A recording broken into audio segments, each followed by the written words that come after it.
더 뉴스 이어갑니다. 오늘 오전부터 전국 곳곳에 행정복지센터 전산망 먹통으로 각종 민원 서류 발급이 중단되는 등 주민 불편이 잇따르고 있습니다. 서울을 비롯한 전국 주민센터에선 오늘 시스템 오류로 업무가 지연되고 있고 전산마비로 민원 서류 발급이 불가능하다고 안내하고 있습니다. 일부 주민센터에서 직원들이 사용하는 내부용 PC 화면에 현재 네트워크에 문제가 발생해 시스템 이용이 안 되거나 지연되고 있다는 안내 문구도 있습니다. 또 인터넷과 모바일로 민원 서류를 발급받을 수 있는 정보24 전자정보 서비스도 현재 접속이 지연되는 등 혼란이 이어지고 있습니다. 행정안전부는 일단 국가정보관리원 네트워크 장비 오류로 보인다며 긴급 복구에 나섰고 장애가 발생한 정확한 원인을 조사하고 있습니다. 전산망 마비로 각종 민원 서류가 발급되지 못한 주민들의 불편과 혼란이 전국에서 이어졌습니다. 급히 주민센터를 찾았다가 전입 신고를 못해서 계약에 어려움을 겪는 등 오도 가도 못하는 상황에 발을 굴러야 했는데요. 직접 이야기 들어보겠습니다.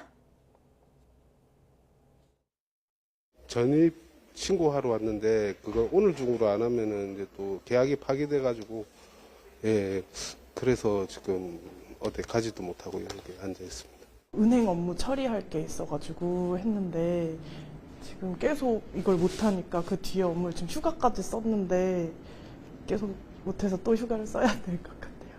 성인 이제 돼가지고 그 수능 끝나고 이제 생일이 얼마 안 남아가지고 주민등록증을 발급하러 이제 왔는데 그 망이 고장나가지고 망이 안 돼가지고 그 발급을 지금 당장 못 받는다고 해가지고.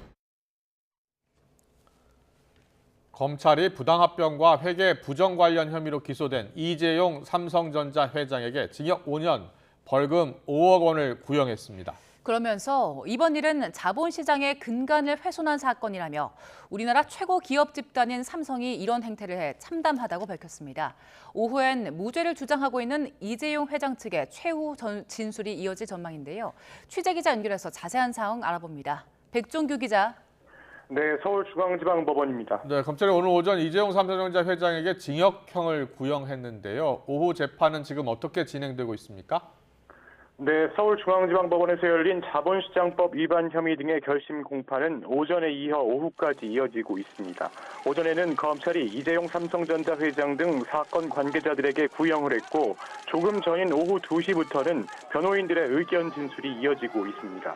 이 회장 측 변호인들은 검사의 공소 사실에 대해 삼성물산과 제일모직의 합병이 타당하다고 설명하며 반박하고 있습니다. 이 회장은 변호인 진술이 끝나면 직접 최후 진술에 나설 것으로 보이는데 그동안 관련 혐의를 부인해온 만큼 무죄를 주장할 것으로 보입니다. 앞서 검찰은 오늘 오전 이 회장에게 징역 5년과 벌금 5억 원을 선고해달라고 재판부에 요청했습니다. 검찰은 이 회장이 범행을 부인하고 있고 의사결정권자인 점, 실질적 이익이 귀속된 점 등을 고려해 이같이 구형했다고 밝혔습니다. 또 함께 기소된 최지성 전 삼성전자 미래전략실장과 김종중 전 전략팀장에게는 각각 징역 4년 6개월을, 장충기 전 미래전략실 차장에게 징역 3년, 벌금 1억 원을 구형했습니다. 검찰은 이번 사건을 이렇게 바라봤습니다. 그룹 총수 승계를 위해 자본시장의 근간을 훼손한 사건. 그러면서 이 과정에서 삼성이 각종 위법 행위가 동원된 말 그대로 삼성식 반칙의 초격차를 보여줬다고 질타하기도 했습니다. 이어 사회 구성원들이 힘들게 쌓아 올린 자본시장과 회계 구조 등에 대한 신뢰를 1등 기업 삼성이 훼손했다는 점도 강조했습니다. 그동안 이 회장은 지난 2015년 삼성그룹 경영권 승계를 위한 지분 확보를 위해 자회사 분식회계와 불법 합병을 주도했다는 혐의를 받고 있습니다. 당시 제일모직 대주주였던 이 회장은 제일모직과 삼성물산 합병으로 탄생한 통합 삼성물산 최대 주주가 되면서 삼성생명과 삼성전자로 이어지는 지배 구조를 확립했는데요. 이때 이 회장 등이 유리한 합병 비율 확보를 위해서 제일모직 주가는 띄우고 삼성물산 주가를 낮추는 등 불법 행위에 나섰고 이로써 삼성물산 주주들에게 손해를 끼쳤다는 게 검찰의 주장입니다. 이 밖에도 이 회장은 합병 과정에서 제일모직 자회사인 삼성바이오로직스의 자산을 부풀리는 4조 원 규모의 분식회계를 한 혐의도 받습니다. 오늘 검찰의 구형은 지난 2020년 9월 이 회장이 기소된 뒤 3년 2개월 만에 이뤄졌는데요. 일반 사건이라면 구형 뒤 선고까지 한 달 정도가 걸리지만 이번 사건은 관련 수사 기록이 20만 쪽에 달할 정도로 내용이 방대하고 피고인 수도 많아 선고는 빨라도 내년 초에나 이루어질 것으로 보입니다. 지금까지 서울중앙지방법원에서 YTN 백종규입니다. 네, 앞서 더 뉴스 일부 시간에 전해드렸는데요. 국민의힘 혁신위원회 오늘 회의가 있었고 4호 혁신안을 내놨습니다. 대통령실 출신 참모도 예외 없이 상향식 공천을 해야 한다는 내용이 핵심인데요. 브리핑 직접 들어보겠습니다. 오늘 혁신위는 2가지 혁신안을 발표하고자 합니다. 이제 다친 국민의 마음을 치료하겠다는 생각으로 첫째, 상향식 공천을 통한 공정한 경쟁입니다. 대통령실 출신 인사도 예외가 없습니다. 똑같이 공정한 경선에 참여해야 합니다. 둘째, 엄격한 컷오프입니다. 첫 번째로 사회적 물의를 일으킨 자, 두 번째, 당의 명예를 실추시킨 자, 세 번째, 금고 이상의 전과자 전부 공천 배제입니다. 이상 2가지 안건을 제안합니다. 이상입니다. 윤석열 대통령이 에이펙 정상회의가 열리는 미국 샌프란시스코에서 미국, 일본 정상과 한자리에 모여 비공개 환담을 했습니다. 기시다 총리와 별도로 정상회담을 하고 시진핑 주석과는 짧게 인사를 나눴는데 순방 마지막 날에 한중 정상회담이 열릴지 관심입니다. 샌프란시스코에서 강희경 기자가 보도합니다. 윤석열 대통령과 조 바이든 미국 대통령, 기시다 후미오 일본 총리가 나란히 섰습니다. 아시아 태평양 경제협력체 에이펙 정상회의가 열리는 샌프란시스코에서 별도로 회동한 겁니다. 짧게 사진 촬영을 마친 새 정상은 비공개로 10분간 환담하고 한미일 협력의 중요성과 의미 등에 대해 공감했습니다. 미국 대통령으로서의 임무를 수행하는 데 있어 윤 대통령과 기시다 총리 두 분 덕분에 짐을 크게 덜 수 있었다라고 언급하였습니다. 새 정상이 만난 건 지난 8월 미국 캠프 데이비드 정상회의 이후 석 달 만으로 다자외교 무대에서 다시 한번 결속과 연대를 확인한 것으로 풀이됩니다. 윤석열 대통령과 기시다 총리는 별도 정상회담도 열었습니다. 지난 9월 이후 2달 만이자 올해에만 7번째입니다. 윤 대통령은 지난 3월 셔틀 외교 복원 당시 약속한 정부 간 협의체가 100% 복원됐다는 점을 강조했고 기시다 총리는 다양한 분야에서 양국 협력이 발전하기 기대한다고 화답했습니다.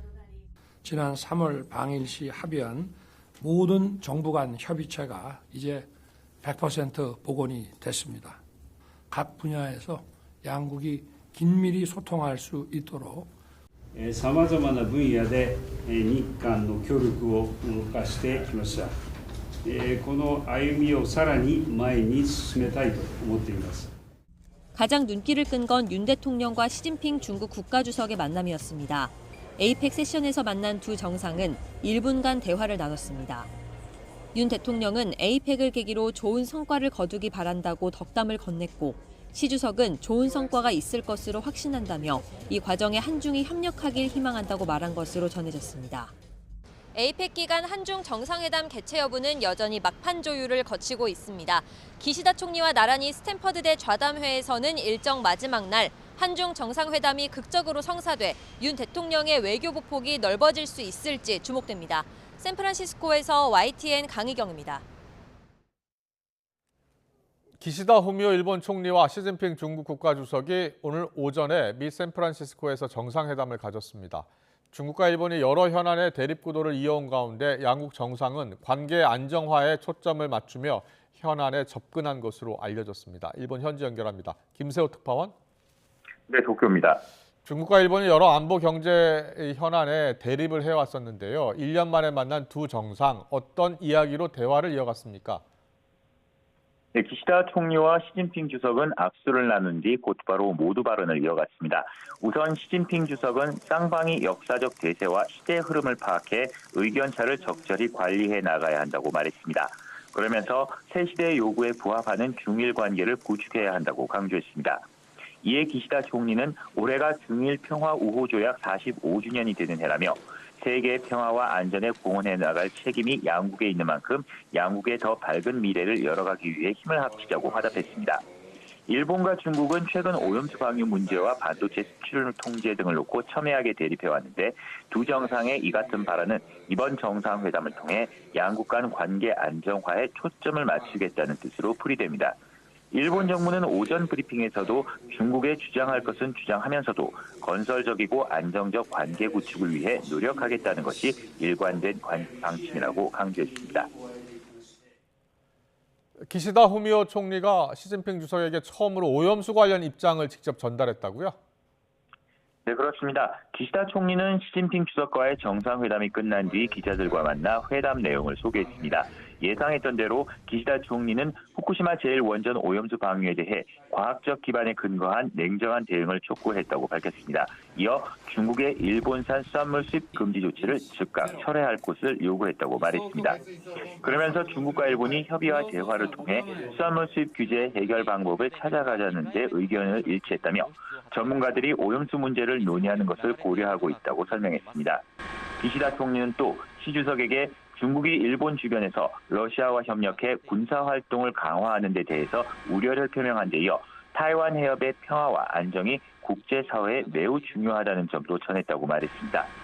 이와 함께 중국과 영유권 분쟁을 벌이는 센카쿠 열도 내 일본 배타적 경제수역에 설치된 부표를 즉각 철회하라고 요구했습니다.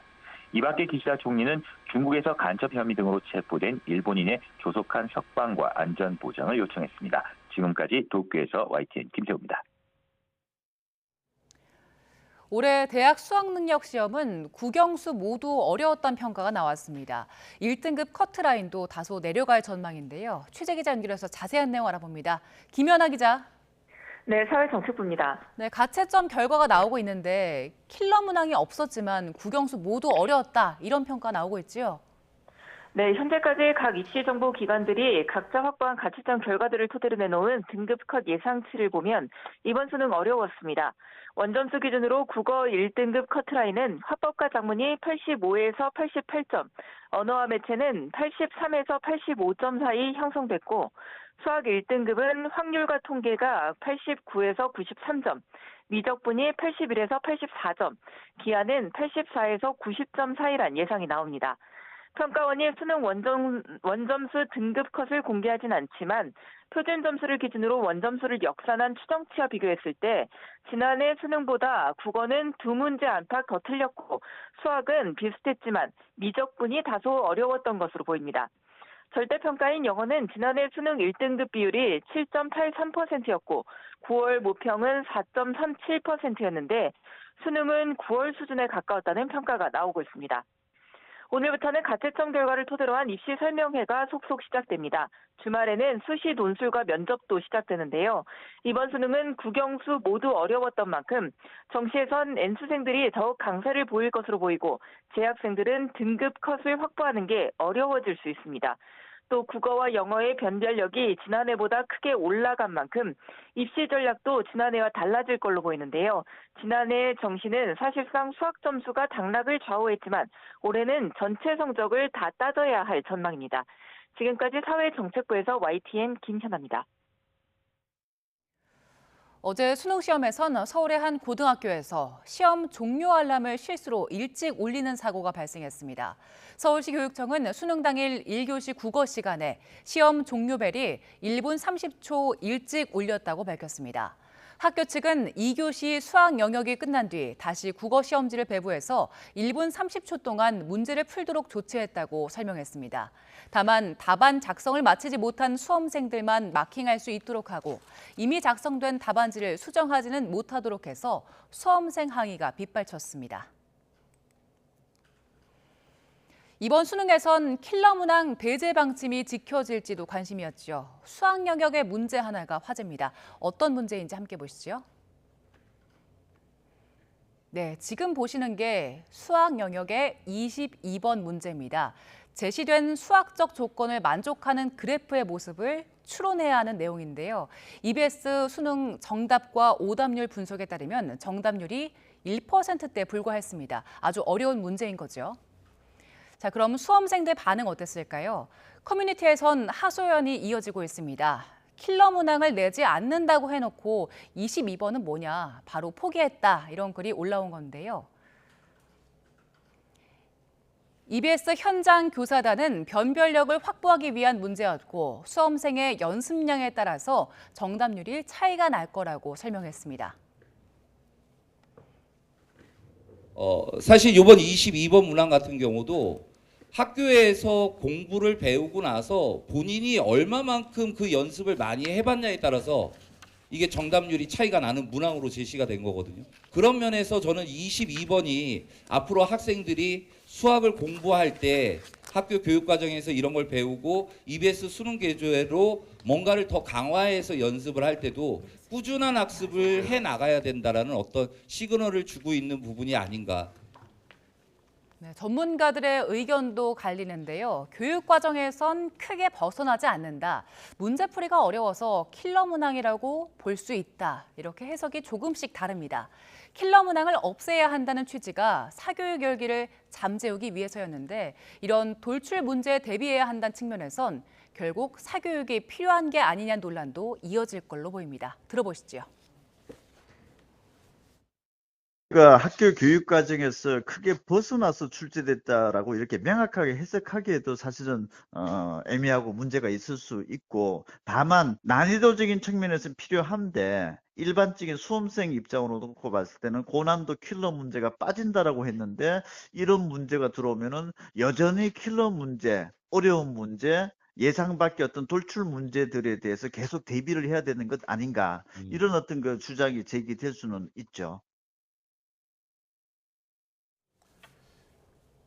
가자지구 최대 의료단지 알시파 병원이 이스라엘군의 급습으로 사실상 기능을 상실하면서 중환자와 신생아 등의 환자 후송이 시급해졌습니다. 이런 가운데 유엔 난민기구가 유엔의 구호 활동을 마비시키려는 고의적인 시도가 있었다고 주장하면서 배경에 관심이 쏠립니다. 서봉국 기자의 보도입니다. 하마스의 주요 근거지로 지목당한 뒤 공격을 당한 알시파 병원. 병원 내 매캐한 포연과 정전, 그리고 연료 부족에 통신 서비스까지 마비되면서 환자 600여 명에 안이는 시급한 문제로 떠올랐습니다. 세계보건기구 WHO가 후송 방안을 강구 중인데 우선 대상은 중환자 27명과 미숙아를 포함한 신생아 36명입니다. 안전한 차량 통행이 보장될 경우 이집트 구급차가 호송을 지원할 의향이 있는 상황이지만 난관은 여전합니다. 아기들에게 필수적인 산소 확보 등은 물론 숙달된 인력도 찾아보기 어렵기 때문입니다. 실제 전기, 물과 같은 기본 필수품의 부족 탓에 지난 10일 이후 병원 사망자는 아기 3명 등 40명에 달합니다. The chances of safe transport of sick and tiny newborns are extremely low to zero, fragile to begin with, and not having oxygen, not having fuel to run the hospital generators. 이스라엘군이 신생아용 인큐베이터를 제공한다고는 했지만 이 역시 이동 시 배터리나 자가 발전기 등을 이용해야 하는 만큼 위험하기는 마찬가지입니다. 옮길 수도 남을 수도 없는 말 그대로 진퇴양난. 이런 가운데 유엔 팔레스타인 난민기구는 유엔의 구호 활동을 마비시키려는 고의적인 시도가 있음을 믿고 있다고 주장했습니다. We will not be able to uphold our commitment to provide for the Palestinian people any longer. I do believe there is a deliberate attempt to strangle our operation. 라자레니 집행위원장은 고의적 시도의 주체와 근거가 무엇인지에 대해서는 밝히지 않았습니다. 라자레니 위원장은 또 이스라엘이 디젤류 24,000리터 반입을 허용했지만 용도가 구호품 수송 트럭 연료로만 제한돼 병원 가동이나 피난민들의 생존에 필요한 연료와는 전혀 관계가 없다고 덧붙였습니다. YTN 서봉국입니다. 베냐민 네타냐후 이스라엘 총리는 이스라엘군이 팔레스타인 가자 지구를 장악한 무장정파 하마스를 소탕하는 과정에서 민간인 사상자를 최소화하려 했지만 성공적이지 못하다고 말했습니다. 네타냐후 총리는 16일 미국 CBS 방송 인터뷰에서 하마스에 대한 보복 공세에 휘말려 많은 팔레스타인 주민들이 희생된 데 대해 이같이 말했습니다. 그는 최소한의 민간인 사상자를 내면서 이 사안을 끝내려고 노력할 거라며 민간인 사상자를 최소화하려고 했지만 불행하게도 성공적이지 않다고 말했습니다. 네, 일부 시간에도 자세히 전해드렸죠. 서울을 비롯해서 전국 곳곳에서 오늘 올가을 첫 눈이 관측됐습니다. 네, 비와 눈은 밤이면 대부분 그치겠지만 일부 지역에서는 내일까지 이어진다는 예보인데요. 자세한 날씨는 기상캐스터 연결해서 알아봅니다. 고은재 캐스터. 네, 기상센터입니다. 네, 올해 첫눈이 평소보다 좀 빨리 내린 것 같죠? 네, 오늘 서울을 비롯한 전국 곳곳에서 올가을 첫눈이 관측됐는데요. 서울을 기준으로 작년보다 12일, 예년보다는 3일 빨리 내린 겁니다. 지금도 강원과 충북, 또 호남과 제주를 중심으로는 비나 눈이 이어지고 있는데요. 제주 산간에는 대설경보가 내려졌고 대설주의보가 내려진 충청과 전북 내륙에서도 눈이 강하게 오는 곳이 있겠습니다. 비와 눈은 오늘 밤이면 대부분 잦아들겠지만 충청 이남에서는 내일 오전까지 이어지는 곳도 있겠는데요. 내일까지 제주 산간에 많게는 15cm 이상, 충청과 전북 동부에도 최대 10cm의 큰 눈이 오겠습니다. 서울에는 1cm 안팎의 약한 눈이 예상됩니다. 눈과 함께 바람까지 비상입니다. 현재 대부분 해안가에는 강풍특보가, 또 대부분 해상에는 풍랑특보가 발효 중인데요. 내일까지 계속해서 바람이 무척 강한 만큼 피해 없도록 대비 철저히 해주셔야겠습니다. 찬바람이 점차 강해져서 내일 아침 기온은 오늘보다 4도에서 7도가량 낮겠습니다. 내일 서울 아침 기온 영하 4도, 대전 영하 3도, 전주에서는 영하 2도 예상되고요. 낮 기온은 오늘과 비슷하겠습니다. 내일 서울 낮 기온 7도, 대전 9도, 광주에서도 9도 예상됩니다. 이번 추위는 휴일인 모레부터 누그러지겠고요. 영하권 추위는 다음 주 후반에 다시 돌아올 예정입니다. 날씨였습니다.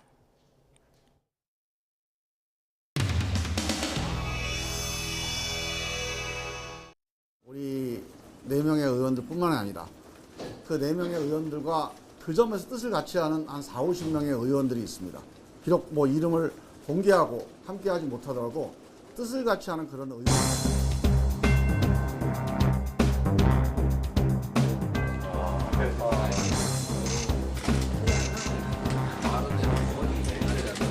도움이 안 된다는 생각이 듭니다. 이상민 의원 신당한 이후 한동훈 장관이 잠깐만요.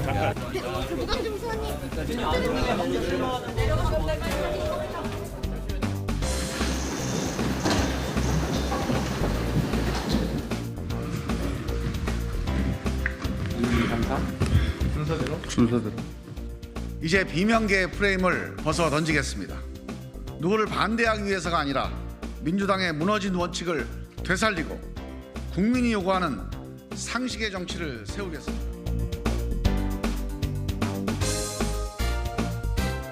기자회견 잘 봤는데요. 기존에 내셨던 강석신 목소리하고 크게 다른 게 없는 것 같아요. 이렇게 결사체를 충원시키게 되면 뭐가 달라질까요? 개별적으로 방송이나 아니면 개인 SNS를 통해서 이야기를 하시던 것이 하나의 방향을 가지고 집중적으로 논의를 할 거다라는 부분이고요. 실제 많은 의원들이 저희들의 취지에 공감하고 있음에도 불구하고 이름 올리기를 두려워하는 것은 조금이라도 이재명 대표에 대해서 쓴소리를 하거나 소신 있는 발언을 하면은 친명 감별사 사이트에 올리고, 그래서 이게 누가 찐명이냐 왕수박이냐 뭐 당도가 몇이냐.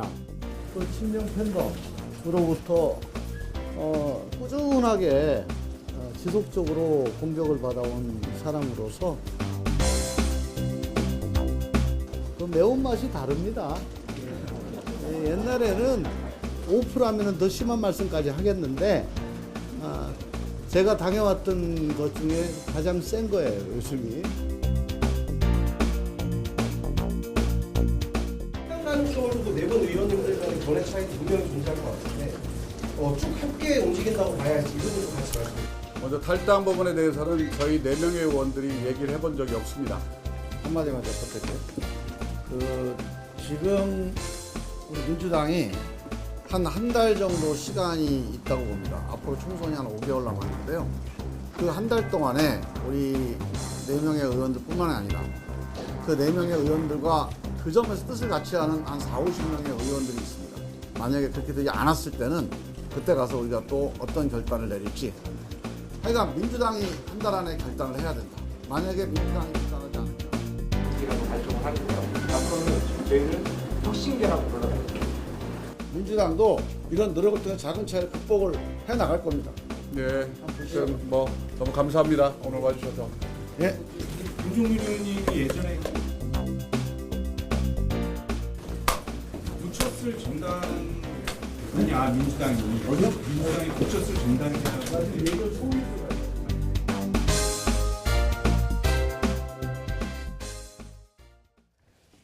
다음 소식입니다. 친아버지에게 성폭행 피해를 본 것처럼 교회 여성 신도의 기억을 왜곡시켜서 허위 고소를 유도한 혐의로 기소된 교회 장로에 대해 실형이 선고됐습니다. 네, 이들이 친부를 허위 고소하기까지 교회 장로에 집요한 가스라이팅이 있었는데요. 이 장로의 감춰진 실체가 무엇인지 함께 이야기 나눠보겠습니다. 이수정 경기대 범죄심리학과 교수와 자세히 짚어봅니다. 어서 오세요. 네, 안녕하십니까. 안녕하세요. 네.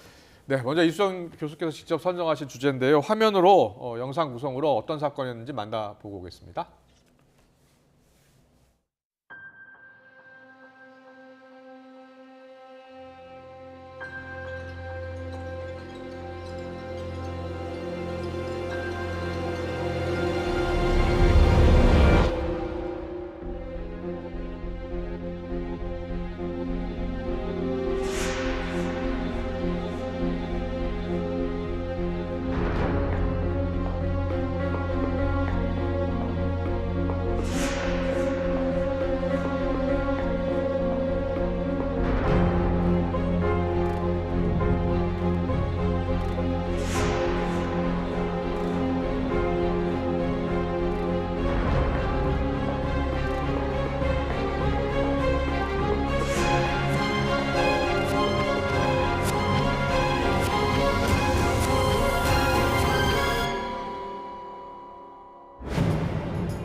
네, 어떻게 이게 가능한 건지 성인 세 자매에 이렇게 계속해서 주입을 한 거예요, 가짜. 네, 네. 성폭행 피해를 당하지 않았는데 성폭행 피해를 아주 어렸을 때 당한 것처럼 이제 이들이 주장하는 건 만 4세, 5세부터 지속적으로 성폭행 피해를 당했다. 그것도 누구에 의해서 친아버지에 의해서 현재는 아마 같이 살고 있지는 않은 것 같고요. 네, 네. 그런데 이 이제 친아버지가 4, 5세 때부터 성폭행 피해를 당했으니 지금 이제서 고소를 하고 싶으니 사건화를 해달라 이런 이제 과정이었고요. 그래서 나름대로 뭐 수사는 받았던 것으로 알고 있습니다. 그런데 이 사건은 굉장히 흥미로운 지점들이 많아서 예. 제가 골랐고요. 네. 최근에 이제 이런 무고 사건 이게 이제 결국은 무고로 밝혀졌는데요. 예. 무고 사건들이 생각보다 꽤 많이 좀 일어나고 있는 경향이 있습니다. 그런데 이제 왜 그러면 이런 사건이 일어나게 되었느냐를 곰곰이 생각을 해보면 네. 사실은 13세 미만 아동에 대한 공소시효가 폐지됐어요. 성범죄의 경우에는. 그러다 보니까 거의 대부분 지금 무고 사건으로 이어지는 케이스들은 물론 뭐 전체적인 통계는 없습니다만 지금 대충 이제 전문가들이 이제 분석하는 이런 사건들 중에는 성인이 된 이후에 아주 어릴 때 13세 미만 뭐 그 나이 또래의 성폭행 피해를 동거인에 의해서 받았다고 그렇게 발고하는 그런 사건들이 최근에 좀 많이 늘었습니다. 그것이 아마 그 13세 미만 공소시효 폐지와 좀 관련성이 있지 않겠느냐 이런 생각들을 하게 됩니다. 그래서 4, 5살 때부터 뭐 너희가 당했다라는 걸 계속 주입을 시키는 계속 건가요? 주입을 시키고 이제 4, 5살 때 어른이 된 다음에 여러분들 4, 5세 때 기억나세요? 잘 안 납니다. 잘 안 나죠. 예. 그렇기 때문에 이제 기억이 잘 나지 않으니 그 기억이 잘 나지 않는 부분에 대해서 사실은 주입을 하다시피 해서 피암시적으로 이 사람들이 발고를 하기에 이르게 그렇게 계속 진술을 시킨 거죠. 교수님, 일종의 연습이라고도 사실 볼 수 있고요. 네. 2019년에 세 자매가 아버지를 고소를 했잖아요. 네, 그리고 그렇습니다. 결국에는 무고로 드러났고 지금 세 자매는 어떤 이야기 하는지 혹시 알려진 게 있습니까? 지금 뭐 알려진 바는 없고요. 지금 그 무고를 하게 만든 사람이 교회 장로다. 예. 그리고는 그 장로의 또 아내가 있는데 네. 이 사람들이 이제 약간의 이단의 믿음을 믿는 그런 이제 교회들이었던 것 같아요. 그래서 이 장로님이 이제 몸이 아픈 것도 다 낫게 해줄 수 있다 이런 식으로 이제 접근을 했던 걸로 알고 있고요. 그러다 보니까 이제 이 세 자매는 뭐 부모를 떨어져 와서 마치 장로 부부를 자신들의 이제 가족처럼 이렇게 믿고 지내던 와중이었던 것 같아요. 네. 그러다 보니까 일종의 소위 이제 가족과 모두 관계가 차단되고 교회 생활을 하는 이제 와중에 이들에 의해서 아주 이상한 영향력을 이제 받게 된 거죠. 소위 이제 심리적 지배, 가스라이팅이라고 할 수 있는, 보통 가스라이팅이라는 어떤 현상이 일어나려면 외부 세상하고 차단하도록 만들어야 돼요. 그래서 이제 이 가스라이팅을 하는 장로와 장로 부인이 하는 얘기가 진실인지 아닌지를 상호 비교할 수 있는 기회를 박탈하는 것이 이 이제 가장 중요한 요건입니다. 그런데 아마도 그런 이제 상황에서 뭐 여러 가지 반복적인 진술, 뭐 간증이나 이런 것들을 하면 계속 진술을 하면서 이제 장로님이 뭐 뭔가 이렇게 리드를 하잖아요. 그런 과정 중에 이제 성범죄 피해를 주입시켰다, 이렇게 판결문에 지금 지적하고 있는 것 같습니다. 그런데 지금 세 자매잖아요. 네. 세 자매가 성인인데 네. 가짜 기억을 주입한다고 그게 될 거냐? 될 수 있을까요? 저 이해를 못하겠어요. 네, 그게 생각보다 쉽지는 않죠. 예. 합리적인 사고를 하고 비판 능력이 있는 사람들은 내가 비록 좀 기억이 안 나도 어렸을 때 너는 이제 내가 잘 알지 못하는 성폭력 피해를 너희 아버지에 의해서 당했어. 이러면은 당장 보통 사람들은 아버지한테 가서 물어보거나 따질 거 아니에요. 그러면 그럴 리가 없다 하면 아니 장로한테 먼저 따지죠. 네가 어떻게 아냐고. 근데 이제 종교적 믿음은 사실은 이게 독특한 게 신앙을 기반으로 해서 상하관계가 성립이 됩니다. 그렇기 때문에 이 장로님이 만약에 이 아주 독실한 신도에게 무엇인가 좀 마음에 안 드는 이야기를 해도 감히 그 앞에서 반박하기는 어려웠을 거예요. 그렇겠군요. 그렇기 때문에 이제 나머지 다른 이제 정보적인 루트를 통해 가지고 옛날에 그런 일이 있었는지를 아마 물어봐서 상호 비교를 할 텐데 그것이 아마 차단되는 상태에서 지금 이 어떤 그 종교적인 활동이 이루어졌던 것 같아요. 실제로 그들이 같은 공간에서 생활을 했는지까지는 현재는 정확히 모르겠는데 그러나 상당 부분 외부와의 어떤 상호작용이 통제됐던 걸로 보입니다. 그렇다면 이 장로가 세자매에게 가짜 기억을 주입을 하고 또 고소까지 하게 만든 목적이 있을 텐데 의도는 어떻게 보세요? 네, 아까 잠깐 이제 그 화면에 나왔지만 이 이제 어떤 집단이 있을 거 아니에요? 종교적인 집단. 그런데 이제 이 종교적인 집단에 관련이 된 어떤 피해자들이 있는 가족들은 사실은 이제 이 장로라는 사람의 신통력을 의심하면서 뭔가 의심을 하면서 내 아이를 그 이제 무리로부터 빼내오려고 계속 시도를 할 거 아니에요. 그렇죠. 그게 아마 아버지가 그런 식으로 하셨던 것으로 보입니다. 그러다 보니까 문제 제기를 계속 하니까 결국 허위 사실로다가 고소를 함으로 해가지고 이 아버지와의 이 딸과의 관계를 완전히 차단해 버리려고 했던 것으로 가족들과 보여요. 분리시키려고. 분리시키는 데다가 이제 그러면 아버지를 고소를 해서 아버지가 처벌이라도 받게 되면 원천적으로 사실 이 신도들에게 접근할 수가 없게 되는 거잖아요. 그렇군요. 검찰이 지난 8월 결심 공판에서 징역 3년을 구형했는데 재판부는 3년이 아니라 4년을 선고한 거예요? 네, 이게 진짜 이 그 무고를 당한 사람 입장에서 보면 사실은 사회적으로 매장되다시피 하는 거 아니에요. 누구가 이제 성폭력 가해를 했다. 그러면 요즘 세상에선 다 손가락질하면서 직장도 못 다니게 되는 게 현실입니다. 그러다 보니까 이제 이 사람의 또 직업이 문제였던 것 같은데 이 사람의 직업이 뭐냐? 검찰 수사관이었어요. 이 장로라는 분이. 그러다 보니까 성범죄 수사 같은 걸 오래 하다 보면 성범죄의 이제 피해 발고가 어떤 식으로 구성되는지 너무나 잘 알고 있는 사람이었을 거 아니에요. 그런 방식으로 지금 이 이제 젊은 여성 3명에게 계속 주입을 시켰던 거죠. 아주 어릴 때 넌 잘 기억이 안 날지 모르지만 사실상 성폭력 피해를 여차저차해서 당했을 것이 틀림이 없다. 한번 생각해봐라. 이러면서 계속 반복적인 진술을 해서 마치 피해자들이 진짜 그런 사실이 내 생에 어릴 때 일어난 것처럼 믿어가지고 결국 신고를 하기에 이르게 만들었으니 사실은 없는 기억을 만들게 한 거나 진배 없고 그런 데 있어서 자기의 수사의 전문성을 활용했으니 재판부에서 보기에는 뭐 돌이킬 수 없을 정도로 잘못한 거죠. 그래서 검찰이 구형한 것보다 오히려 그 선고한 이제 징역의 기간이 더 양형이 더 그렇죠. 긴 걸로 그렇게 나왔습니다. 네. 교수님이 이 사건을 선택하신 이유가 있을 것 같아요. 어떤 메시지 전하고 싶으셨어요? 네, 이게 이제 그 사실은 허위 이제 그 진술이잖아요. 네. 그리고는 아동 성범죄, 그런데 공소시효가 폐지됐기 때문에 거의 십수년씩 전에 있었던 일을 이제 발굴하기 시작하는 겁니다. 성인 여성들이.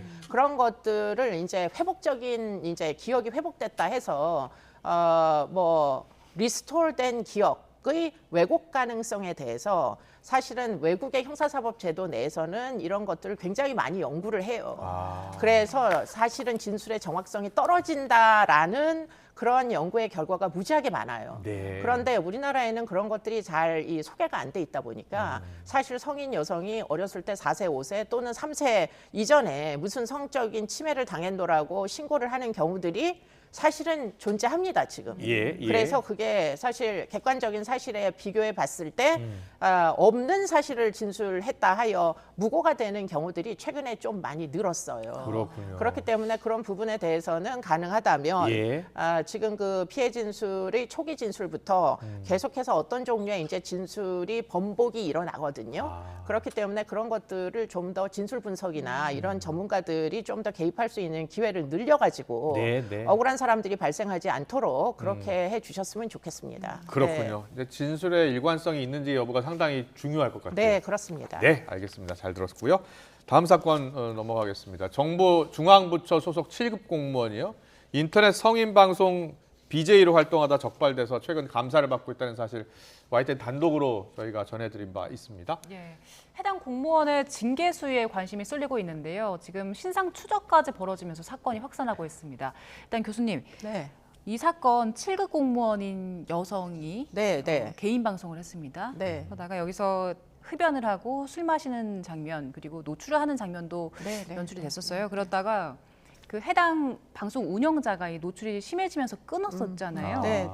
이 사건 어떻게 보셨어요? 이게 이제 소위 성인 방송에서 사실은 뭐 불법적인 일들이 많이 발생하고 또 음란 방송들을 많이 하잖아요. 근데 이 이제 그런 방송을 하는 BJ들은 많지만 문제는 이 사람이 7급 공무원 시험에 합격을 하게 돼가지고 이 공무원들은 사실은 품위를 유지해야 될 책무 같은 게 의무 같은 게 있어가지고 지금 이 7급 공무원 의 경우에는 또 더군다나 겸직 금지의 원칙이 있어요. 그렇기 때문에 지금 7급 공무원이라는 사실을 전제하고 보면 지금 이 BJ 활동은 매우 불법적인 요소들이 많기 때문에 그렇기 때문에 지금 이제 징계 사안이 됐는데 그런데 이제 이 부분이 좀 더 따져봐야 될 것 같기는 하다 이런 생각이 드는 게 이 사람이 어떤 사람이었느냐 발령 전이어서 지금 현재 15 상태라고 합니다. 7급 공무원 시험에는 합격했고요. 어디로 근무하라는 발령을 받지는 않은 상태예요. 그렇기 때문에 지금 이제 징계를 주려고 하면 이런 15 상태에 있는 사람까지 다 징계를 줄 수 있는 것인지 만약에 발령을 받았다면 뭐 영락 없이 사실은 여러 가지 이제 지침에 어긋나기 때문에 아마 처벌을 받고 엄벌 뭐 징계가 아주 중한 징계를 받을 것 같은데 지금 이 사람 같은 경우에는 15 상태라서 그래서 지금 아마 감사실에서 조사는 하고 있는데 차후에 어떻게 징계가 나올지는 좀 두고 봐야 될 것 같습니다. 그런데 발령 상태였는데 이 그 BJ 여성 공무원이 방송 중에 본인이 그 스스로 공무원이라고 여러 차례 밝혔더라고요. 얘기를 했대요. 뭐 여러 가지 이제 음란한 행위를 하면서 내가 사실은 이제 7급 공무원이다. 발령 전인데도 그렇게 이제 떠들었기 때문에 이 이제 방송을 보고 있던 사람들은 이 사람이 7급 공무원인데 대체 왜 이런 짓을 하느냐 하고서는 아마 그런 이제 사실을 누군가가 이제 동료 공무원이 신고를 했던 것 같아요. 그러니까요. 해당 BJ를 신고한 또 다른 공무원이 그렇습니다. 있었고요. 그 목소리가 저희가 있어서 잠깐 들려드리고 좀 더 말씀 들어보겠습니다.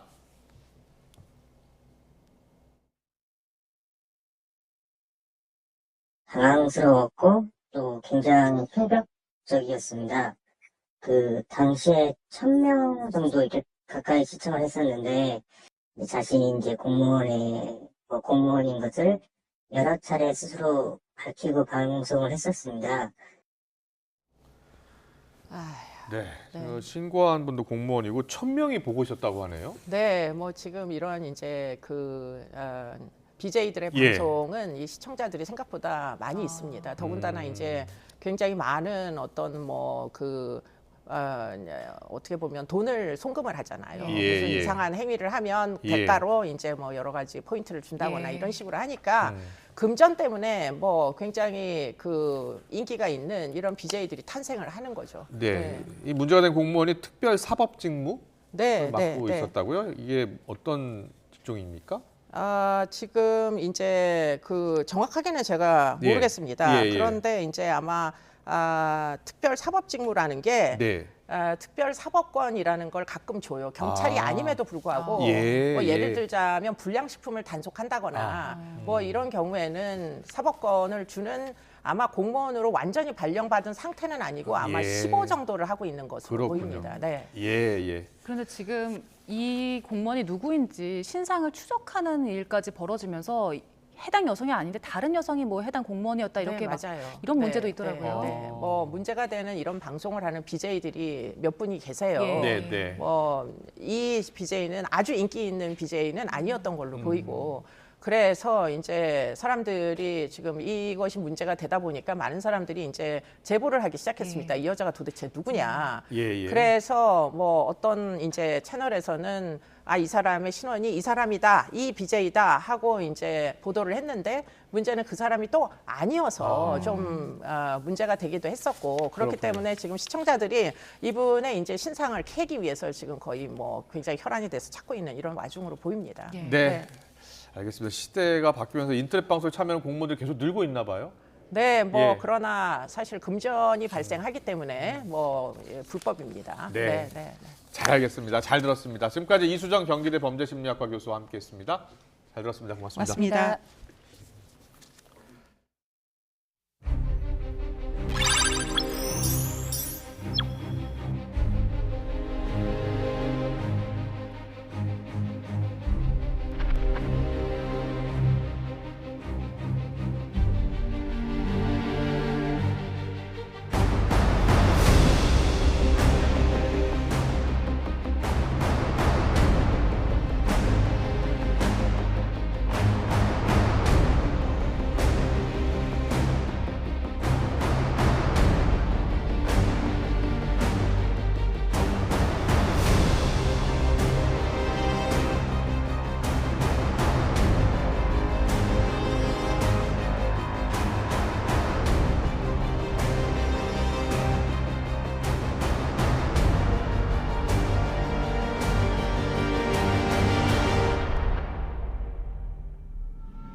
네, 이슈를 더 쉽게 전해드리는 더 뉴스 다음 주에는 더 준비하겠습니다. 잠시 뒤에는 뉴스큐가 방송됩니다. 시청해주신 여러분 고맙습니다.